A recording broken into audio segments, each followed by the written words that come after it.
ಇನ್ನು ವಿಧಾನ ಪರಿಷತ್ಗೆ ರಾಜ್ಯ ಸರ್ಕಾರ ಶಿಫಾರಸು ಮಾಡುವ ಗಣ್ಯರ ನಾಮನಿರ್ದೇಶನದ ಪ್ರಕ್ರಿಯೆ ಇತ್ತೀಚಿನ ದಿನಗಳಲ್ಲಿ ಕೇವಲ ಆಡಳಿತಾತ್ಮಕ ಪ್ರಕ್ರಿಯೆಯಾಗಿ ಉಳಿದಿಲ್ಲ. ಬದಲಿಗೆ ಅದು ದೊಡ್ಡ ಸಾಂವಿಧಾನಿಕ ಚರ್ಚೆಗೆ ಗ್ರಾಸವಾಗ್ತಾ ಇದೆ. ರಾಜ್ಯ ಸರ್ಕಾರ ಕಳಿಸೋ ಹೆಸರುಗಳನ್ನ ಗೌರವಾನ್ವಿತ ರಾಜ್ಯಪಾಲರು ತಡೆ ಹಿಡಿಯೋಕ್ ಸಾಧ್ಯನಾ? ಒಂದು ವೇಳೆ ಸರ್ಕಾರಕ್ಕೆ ಫೈಲನ್ನು ವಾಪಸ್ ಕಳಿಸ್ಕೊಟ್ರೆ ರಾಜ್ಯಪಾಲರು ಕೆಲ ಪ್ರಶ್ನೆಗಳನ್ನು ಕೇಳಿ ಅದನ್ನು ವಾಪಸ್ ಇನ್ಫ್ಯಾಕ್ಟ್ ಏನಾದರೂ ರಾಜ್ಯಪಾಲರು ಕಳಿಸಿದ್ರೆ ಅದಾದ ನಂತರವೂ ಕೂಡ ಸರ್ಕಾರ ಅದೇ ಹೆಸರುಗಳನ್ನು ವಾಪಸ್ ಕಳಿಸಿದ್ರೆ ಆಗೇನಾಗುತ್ತೆ? ಕಾನೂನು ಈ ಬಗ್ಗೆ ಏನು ಹೇಳುತ್ತೆ? ಇದೆಲ್ಲದರ ನಡುವೆ ಇತ್ತೀಚಿನ ದಿನಗಳಲ್ಲಿ ಈ ನಾಮನಿರ್ದೇಶನದ ಮೂಲ ಆಶಯ ಹೇಗೆ ಹಳಿ ತಪ್ಪಿದೆ ಮತ್ತು ಈ ನಾಮನಿರ್ದೇಶನಗೊಳ್ಳುವಂತಹ ವ್ಯಕ್ತಿಗಳನ್ನು ಇನ್ಫ್ಯಾಕ್ಟ್ ಏನಾದರೂ ಸಂವಿಧಾನಿಕವಾದ ಒಂದಷ್ಟು ಗೊಂದಲಗಳಾದರೆ ಅದನ್ನ ನ್ಯಾಯಾಲಯಗಳು ಪರಿಹರಿಸಲಿಕ್ಕೆ ಸಾಧ್ಯವಾಗುತ್ತಾ? ಇದೆಲ್ಲದರ ವಿವರವನ್ನು ನೋಡೋಣ ಎಳೆ ಎಳೆಯಾಗಿ.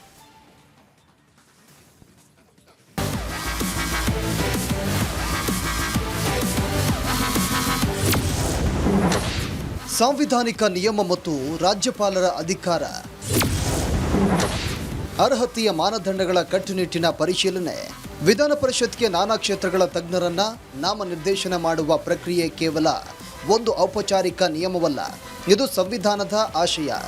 ಸಾಂವಿಧಾನಿಕವಾಗಿ ರಾಜ್ಯ ಸರ್ಕಾರವು ಶಿಫಾರಸು ಮಾಡುವ ಹೆಸರುಗಳನ್ನು ಗೌರವಾನ್ವಿತ ರಾಜ್ಯಪಾಲರು ತಡೆಹಿಡಿಯಲು ಕೆಲವು ನಿರ್ದಿಷ್ಟ ಸಂದರ್ಭಗಳು ಎದುರಾಗುತ್ತವೆ.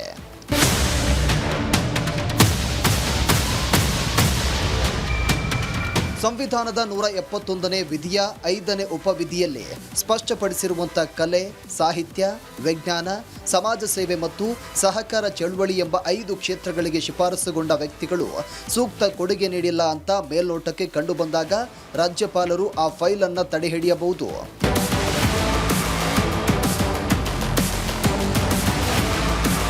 ಕರ್ನಾಟಕ ರಾಜಕಾರಣದ ಇತಿಹಾಸದಲ್ಲಿ ಇಂತಹ ಹಲವು ಪ್ರಕರಣಗಳು ನಡೆದಿವೆ. ಈ ಪೈಕಿ ಬಹು ಚರ್ಚಿತವಾದ ಪ್ರಕರಣ ವಿ ಸೋಮಣ್ಣನವರನ್ನ ವಿಧಾನ ಪರಿಷತ್ಗೆ ನಾಮನಿರ್ದೇಶನ ಮಾಡಲು ತಿರಸ್ಕರಿಸಿದ ಪ್ರಕರಣ.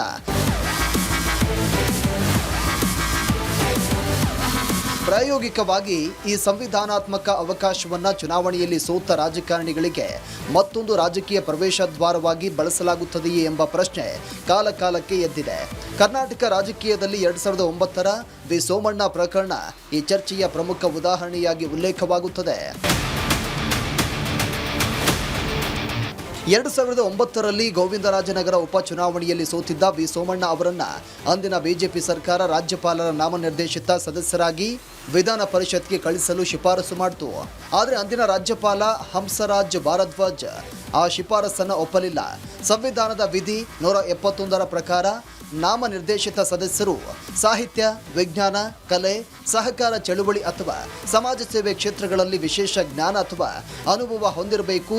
ಈ ಮಾನದಂಡಗಳಿಗೆ ವಿ ಸೋಮಣ್ಣ ಅವರ ಹೆಸರು ಹೊಂದಿಕೆಯಾಗುವುದಿಲ್ಲ ಎಂಬ ಕಾರಣ ನೀಡಿ ರಾಜ್ಯಪಾಲರು ಶಿಫಾರಸನ್ನು ತಿರಸ್ಕರಿಸಿದ್ರು. ಅದೇ ಪಟ್ಟಿಯಲ್ಲಿದ್ದ ಕೃಷ್ಣ ಭಟ್ ಹಾಗೂ ನಟ ಜಗ್ಗೇಶ್ ಹೆಸರನ್ನ ಮಾತ್ರ ಅವರು ಅಂಗೀಕರಿಸಿದ್ರು.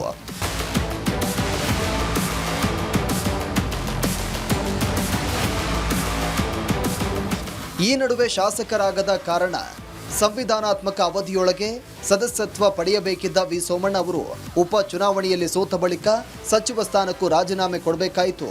ಆದರೆ ರಾಜ್ಯಪಾಲರ ನಿರ್ಧಾರದಿಂದ ಅವರ ರಾಜಕೀಯ ಪಯಣ ನಿಲ್ಲಲಿಲ್ಲ. ನಾಮನಿರ್ದೇಶನದ ದಾರಿ ಮುಚ್ಚಿದ ಬಳಿಕ ವಿಧಾನಸಭಾ ಸದಸ್ಯರು ಆಯ್ಕೆ ಮಾಡುವ ಕೋಟಾದಿಂದ ಅವರನ್ನು ವಿಧಾನ ಪರಿಷತ್ಗೆ ಚುನಾಯಿಸಲಾಯಿತು.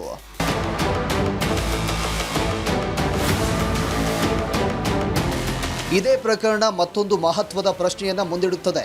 ವಿಶೇಷ ಸಾಧಕರಿಗಾಗಿ ರೂಪಿಸಿರುವಂಥ ನಾಮನಿರ್ದೇಶನ ವ್ಯವಸ್ಥೆಯನ್ನು ರಾಜಕೀಯ ಪುನರ್ವಸತಿ ವೇದಿಕೆಯಾಗಿ ಬಳಸುವ ಪ್ರಯತ್ನಗಳು ಸಂವಿಧಾನದ ಆಶಯಕ್ಕೆ ಹೊಂದಿಕೆಯಾಗುತ್ತದೆಯೇ ಅಥವಾ ಆ ಅವಕಾಶವನ್ನು ಸಂವಿಧಾನ ಉದ್ದೇಶಿಸಿರುವ ಕ್ಷೇತ್ರಗಳ ಸಾಧಕರಿಗಷ್ಟೇ ಸೀಮಿತಗೊಳಿಸಬೇಕೇ?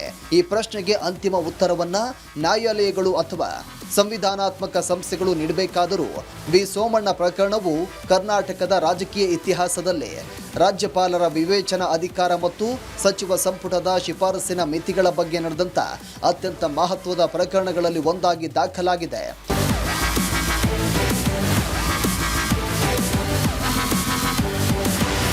ವಿ ಸೋಮಣ್ಣ ಪ್ರಕರಣ ಒಂದು ಉದಾಹರಣೆ ಅಷ್ಟೇ. ವಿಧಾನ ಪರಿಷತ್ಗೆ ನಾಮನಿರ್ದೇಶನಗೊಳ್ಳಲು ಶಿಫಾರಸುಗೊಂಡಂಥ ವ್ಯಕ್ತಿಯ ವಿರುದ್ಧ ಗಂಭೀರ ಅಪರಾಧ ಪ್ರಕರಣಗಳು ಬಾಕಿ ಇದ್ದರೆ ನೈತಿಕ ಅಧಃಪತನದ ಆರೋಪಗಳಿದ್ದರೆ, ಸಾರ್ವಜನಿಕ ನಡವಳಿಕೆಯಲ್ಲಿ ಸರಿ ಇಲ್ಲದಿದ್ದರೆ ಅಥವಾ ಸಂವಿಧಾನದ 191ನೇ ವಿಧಿಯ ಅಡಿಯಲ್ಲಿ ಲಾಭದಾಯಕ ಹುದ್ದೆ ಹೊಂದಿದ್ದು ಅನರ್ಹತೆಯ ವ್ಯಾಪ್ತಿಗೆ ಬರುತ್ತಿದ್ದರೆ ರಾಜ್ಯಪಾಲರು ಸರ್ಕಾರದ ಶಿಫಾರಸನ್ನ ತಕ್ಷಣವೇ ಒಪ್ಪದೆ ಪರಿಶೀಲನೆಗಾಗಿ ಕಾಯ್ದಿರಿಸುವ ಸಂಪೂರ್ಣ ಅಧಿಕಾರವನ್ನ ಹೊಂದಿದ್ದಾರೆ. ಸರ್ಕಾರಕ್ಕೆ ವಾಪಸ್ ಹೋಗುವ ಫೈಲ್ಗಳು,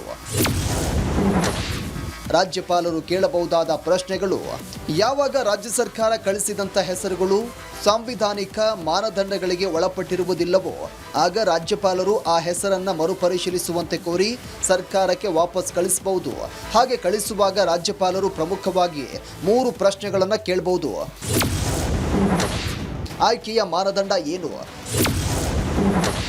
ಕ್ರಿಮಿನಲ್ ತನಿಖೆ ನಡೀತಾ ಇದೆಯೇ? ಸಮಾಜ ಸೇವೆ ಅಂತ ರಾಜಕಾರಣಿ ಎಂಟ್ರಿಯೇ?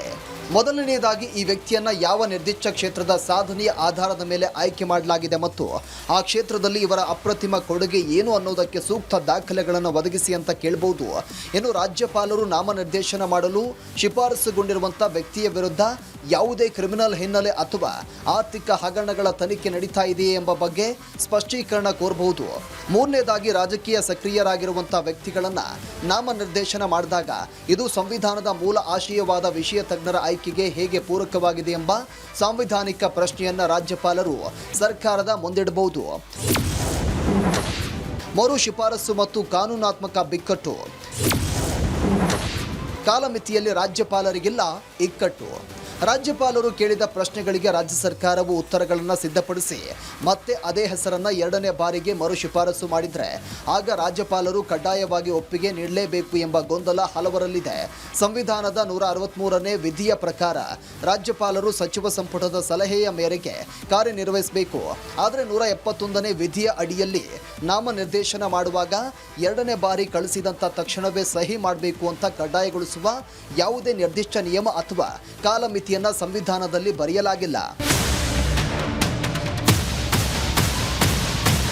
ವಿಧಾನಸಭೆ ಅಂಗೀಕರಿಸಿದ ಸಾಮಾನ್ಯ ಮಸೂದೆಗಳನ್ನು 2ನೇ ಬಾರಿ ಕಳಿಸಿದಾಗ ರಾಜ್ಯಪಾಲರು ಒಪ್ಪಿಗೆ ನೀಡಲೇಬೇಕು ಎಂಬ ನಿಯಮ 200ನೇ ವಿಧಿಯಲ್ಲಿದೆ. ಆದರೆ ನಾಮನಿರ್ದೇಶನದ ಫೈಲ್ ವಿಷಯದಲ್ಲಿ ಇಂತಹ ಕಡ್ಡಾಯ ನಿಯಮವಿಲ್ಲದ ಕಾರಣ ರಾಜ್ಯಪಾಲರು ಆ ಫೈಲ್ ಮೇಲೆ ಯಾವುದೇ ತೀರ್ಮಾನ ತೆಗೆದುಕೊಳ್ಳದೆ ಅನಿರ್ದಿಷ್ಟಾವಧಿಯವರೆಗೂ ತಮ್ಮ ಬಳಿಯೇ ಇಟ್ಟುಕೊಳ್ಳಬಹುದು.